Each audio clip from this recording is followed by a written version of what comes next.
So in the recent One Punch Man a hero no one knows, at Gamescom 2019 a recent gameplay trailer was released and showcasing new playable characters such as Tatsumaki, who is Best Girl, Silver Fang with his taijutsu style, along with Kamikaze the samurai. There were also featured villains along with this trailer as well, but on the villain spectrum, the only bad guy that caught my attention was Mosquito Queen. Also, if we could get Monster Princess in the roster, that would make me very happy and very grateful. But the question that still remains, and the question that's even the title of this video, is how do you beat Saitama, or the man that can kill you in one punch? Now, of course, there are multiple factors for this situation, but for the sake of shortening this video, I'm going to be going over the most likely scenarios and the best solutions to defeat the opponent before Saitama shows up, and hopefully this video will give you some insight on how to tackle these situations when the game officially releases. Also, this video is just a speculation and a theory video, but without further ado, let's begin. The first solution to this situation is getting the most broken and unbalanced playable characters in the roster. Now, this may sound like a joke, but in all honesty, I'm dead serious, because that's how these Spike Chunsoft games work. Let me give you two examples. The first one being One Piece Burning Blood. This game released on April 24th, 2016. Damn, that year sucked. Anyway, the roster was relatively balanced. Now, of course, you have your favorites like Smoker, Luffy, Koala, and Mihawk. Now, this all sounds nice and everything until you get to the pre-order bonuses and DLC characters, both being 24-hour Gear 4th Luffy and Strong World Ace. These characters are the most broken, OP playable characters in the roster, and I'm going to let you know right now, I got a platinum trophy because of this shit.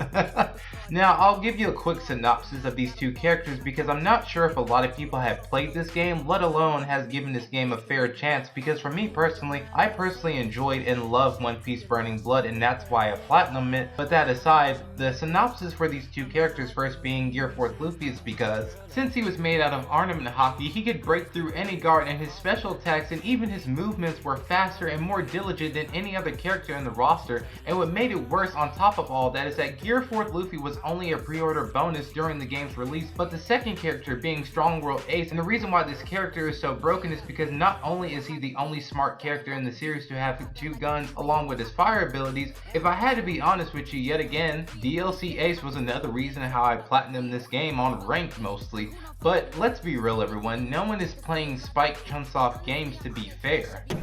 And to specify real quick, I'm not saying that people aren't playing Spike Chunsoft games, I'm saying that Spike Chunsoft games aren't meant for anime character balances to outsmart your opponent. It's basically what I'm saying is that these type of games are to have the most broken OP characters to outwit everyone in the main roster. Not saying that no one aren't playing these games, because, you know, obviously people are, me included. What I'm saying is that no one isn't playing Spike Chunsoft games to have a fair, playable, friendly match. People are playing Spike Chunsoft anime games to outwit every character in the roster and to outwit every character in ranked matches. Not saying that no one isn't playing these games. In general, just me specifying that Spike Chunsoft games aren't meant to be played in a fair, friendly match, basically. And you want to know why Gear 4th Luffy and DLC Ace has so much in common in this game that made them so broken in the first place? It's because they're both characters that have long range attacks that can break the opponent's guard. And these were some really crazy times when Burning Blood was first being released. But let's move on to the most recent and most broken Spike Chunsoft game